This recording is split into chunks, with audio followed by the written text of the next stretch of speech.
Hello, people, and welcome to BTG. This is your host, Mr. Shaker. You may know me from such songs as After Call and You Should Have Took the. And today I wanted to talk about a topic that I heard about for quite some time. It actually is sort of a tall tale that has been integrated within our society, especially on the internet, and then it's made its way out into the mainstream.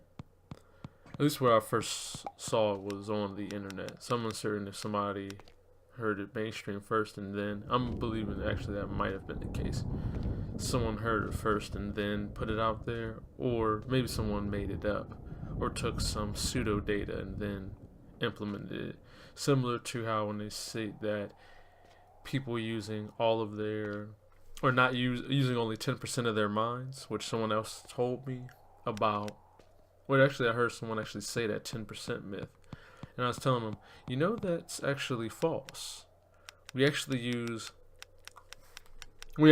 use all of our minds, because if we did that, then, as someone was stating, if that was the case, then you would have a seizure if you used everything. If you used all of your sight, all of your hearing, and all of your thinking capacity all at once, which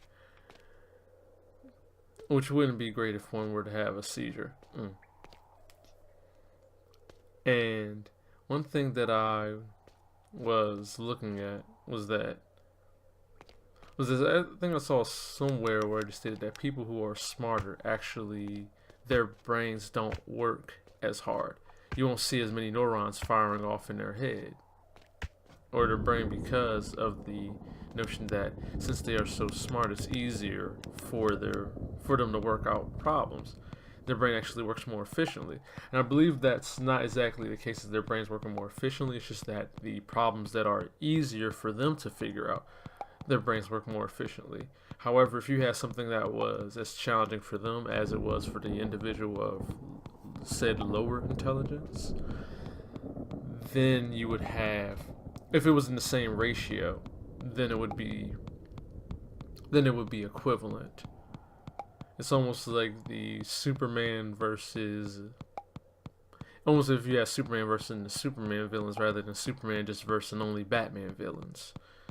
I mean, we're talking about the individuals. If they imagine if Superman didn't have kryptonite as a weakness, then we're talking about an individual who is, I guess you would say, quote unquote, unstoppable. But if people didn't hear about kryptonite, of course, Superman can get taken out by a nuclear explosion or that type of radiation. Which, if that was the case, then we're talking about someone that's nearly undefeatable, because who's going to launch a nuke at some individual who, some individual who is pretty much a small target. You're not going to launch a nuke at a human-sized individual. And if you did that, as fast as Superman can move, it's just not going to work out. I'm just saying, in the case of their scenario where they're stating that a brain works efficiently, and if someone was that smart, then of course it's not going to be challenging for them. However, if you had something similar to Superman, if you had Superman type of villains, such as someone smart trying to solve a Rubik's Cube, or better yet, them trying to solve a real life world problem, which it takes time for them to think and actually get together data and conduct an empirical study, then I think that might make their minds work a bit more. Or maybe they might not reach that limit, since it's going to take a long time for them to try to figure it out. So it could be complex, but it's going to be complex in stages, so you probably would never see their neurons fire off as much as those other individuals. However, the stereotype that I want to go to is, I'm sure some of you have heard, was where they say, how come 13% of the population make up, here's some of my favorites, the ones I found. 13% of the population make up 50% of the crime, 50% of the murders, 50% of the prison population. And as some of you would know, the 13% of the population they're referring to is that of the African American group. Which, if you want to actually talk numbers, when they say how come 13% of the population, something that seems relatively small, makes up 50% of the crime, which this is actually false, by the way. The actual notion, actually, one of them is actually true from what I've discovered, at least according to one study conducted from 2000 to 2009. So we're talking about a study that had occurred over a decade ago. It was pretty consistent, though. I won't lie about that. Now that was consistent. They stated that in the year of from 2000 to 2009, out of the 2,000 plus deaths that occurred, 1,000 plus was attributed to that of either, I guess, African American victims or suspects, which I'm uncertain which one would be the case. However, if you had to say that it was the suspect, then that means that 1,000 plus potential, unless of course it was one individual that attempted or actually did murder more than one individual, then rather than having one murderer per one individual, such as 1,000 equaling 1,000, you would have an offset of whichever number it is. I mean, if someone had 2 deaths per one individual, then it would be 500. So it's going to be a either or, give or take. So they stated that each year, let's just say, for example, if it was 1 for 1, that means each year 1,000 from 2000 to 2009, by the way, 1,000 people that died each year had, so out of the 1,000 people that died each year, they had one potential homicide suspect. Now, whether or not these people were actually guilty is a whole different story. However, if we were just assuming that they were indeed guilty, then that would indicate that out of the 2,000 so people that died every year from, I guess, gun violence or some sort of violent act or murder, out of all the people that, never mind heart disease and whatnot, out of the 2,000 people that died from being murdered in the U.S., 1,000 of those people happen to be black. That's what the studies are showing, and this has been consistent for over a 10-year period from 2000 to 2009, of course, including 2000 to get the 10-year. And people have recycled this statistic over the internet since, well, really since I recall even being on YouTube, actually.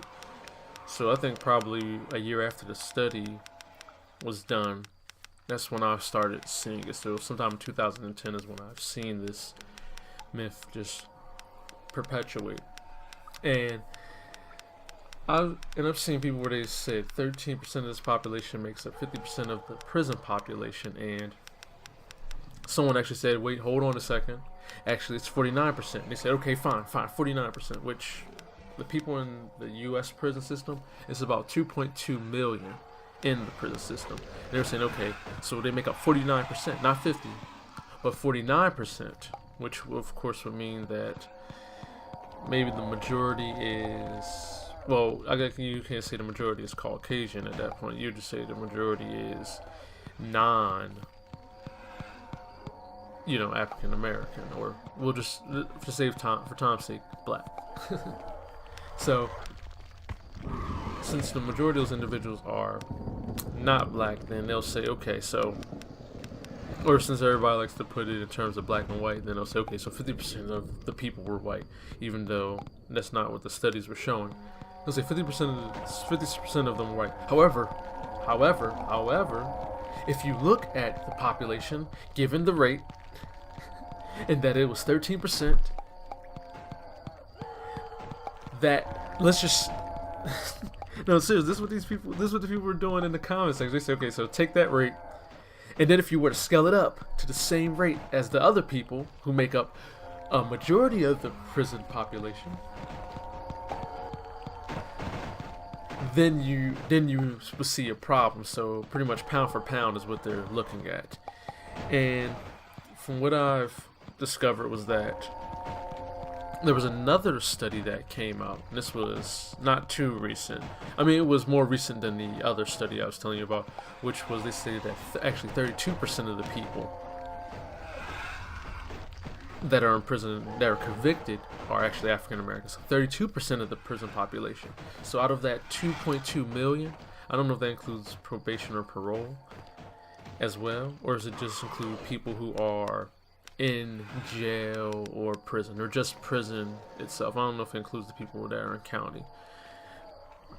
But however, if you look at just the people that are inside, they said 32% of the prison population, which means that about a little over 600,000 people, that means that they're African American. They say, okay, so 32%.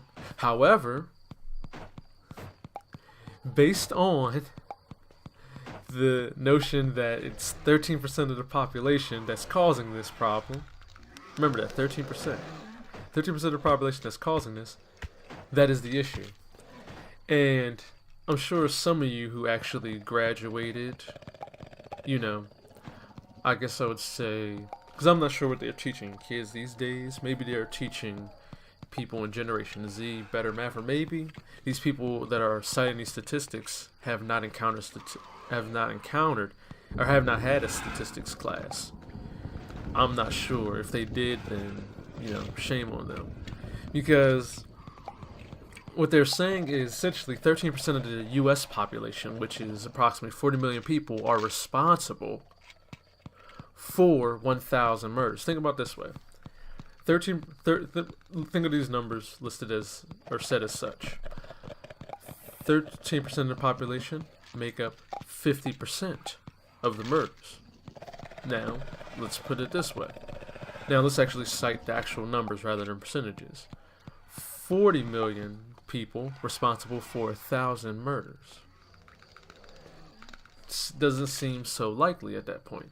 It's because these statistics are, I won't say the statistics are biased, it's the way that the numbers are listed. They list the numbers to the point in which it supports their argument. It supports their ideology. And these are the things that you have to be aware of, because people want to use these data points, which are legitimate. However, it's sort of what you would call I would say it's misguided. It only supports enough data to support their notion and to get their bills passed or their points across. It's enough to help them sleep at night, while these statistics make other people stay up, because now they're thinking, well, if I'm around these individuals, am I safe? Well, it depends what part of town you're at. As I tell most people, you know, because, you know, I knew one person who actually wanted to drive around the quote-unquote hood, and they were like, look at these people just doing drugs and stuff. And I'm thinking, what are you doing in this neighborhood? I don't even travel here, and I'm from this place, and I don't stay here. I don't stay here because I know what this area is about. So what are you doing here? And they're just traveling around. And I'm thinking, what's wrong with you? What's wrong with you? Why are you around here? I mean, is this a right hood of passage or something like that, where they say, oh, let's just go to the hood like a prankster, and this is how we prove ourselves to be men, is by going to the hood and driving around. I guess that's what kids do these days, or, you know, at that point. This is actually before the Xbox was invented, where, you know, you actually had some better entertainment. So, you know, if that's what people are describing as legit entertainment, by going around driving in neighborhoods or wanting to say the quote-unquote dreaded N-word, so to speak, around people, which I never understood why people always want to say that. I mean, I understand it's just a word, but I mean, at that point, if something's just a word, because I mean, I know there's many different words in the English language, and I accept that. Oh dear. Wait, it's too early for that. Wait a second. What the heck? Ah, freaking time zones. Mm-mm-mm. But anyways, as I was stating, these people are thinking about these people aren't thinking of the actual, what do you call it? These people are, I guess for them, they feel like it's some rite of passage. And I'm thinking, you don't have to say it. If it's just a word, and understand, don't get offended for someone saying it, why do you have to try to say it when you're around me? Why do you want to say it around me? I don't know if it's just because it's that scenario, like if a tree falls, if a tree falls in the woods, will make a sound? It's like, of course it will make a sound. The question is it that they're now making a sound and now I'm around to hear it, or is it that now I'm around, they want to make it here? I actually knew somebody who was like this, not inward wise. I mean, that actually would have probably been a better individual. He would be talking as well. So, how are you guys doing today? Hi guys, what is it? You look at me and say, "What's up, bro? Home? What's up, homie?" What? He never talks like this. Like, why are you speaking like that? Why you have to be like High Gordon off and be cool? Just speak to me the way you normally speak to people. Like, geez, you don't have to do that. I mean, I felt like Token from South Park from the people I was hanging out with in school and stuff. But overall they were cool guys. But my thing was that when you look at these sources, I found this out was actually an FBI statistic. I actually located this statistic. I wish I actually had the link for it, but it was better off than what the people were providing, which they didn't provide any sources. They didn't even state the locations, which these places, of course, occur in places such as Chicago, New Jersey, even in Philly. But I mean, when you think about those places, it doesn't really make it seem like, okay, the African American or the black people are a problem. It makes it seem as though those individuals who are in that community who happen to be black are the issue within their own, and that's contained. I mean, people just want to pay lip service and say, okay, let's cite this source, let's cite this statistic, but at the end of the day, they don't care. I mean, conservative, liberal, at this point, it don't matter, because people will say Flint doesn't have water, and that's all they will say is that Flint still doesn't have water, and then people will clap and leave. Other people who are on the conservative side will say Black Lives Matter are supporting the people in Flint. Why aren't they trying to help them out? And I agree, why aren't they helping them out? And the other thing is, I would say, why aren't you helping them out?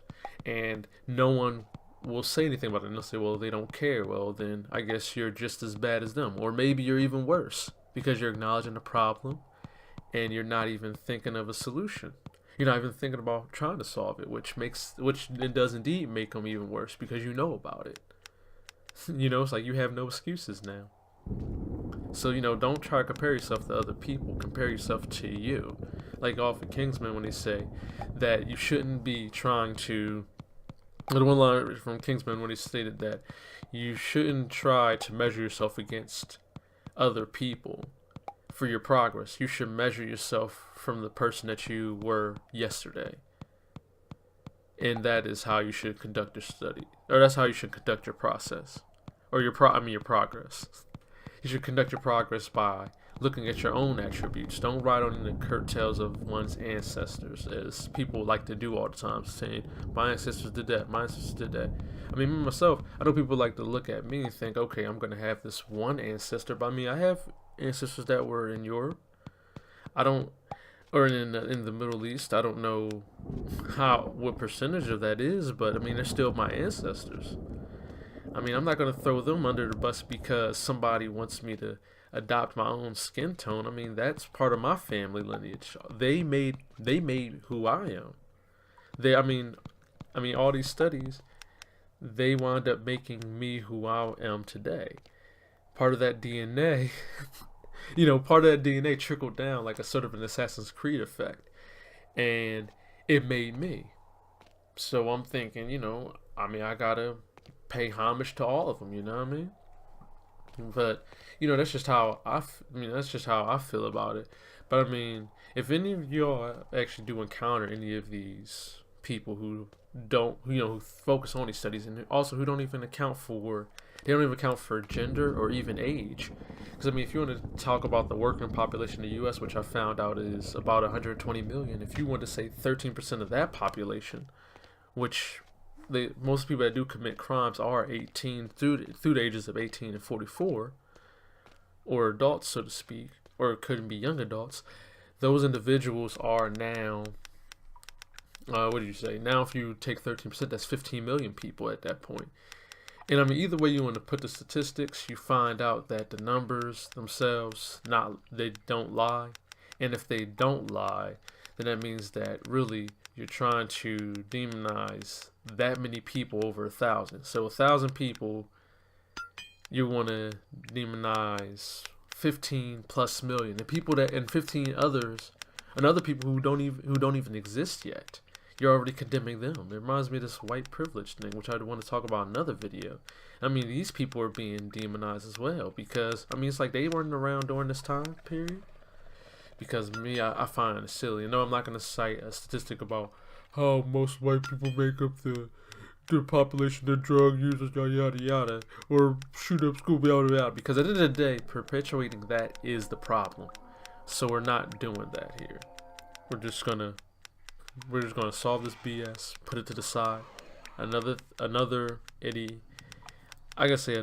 idiotic myth comes along, we tear that down as well.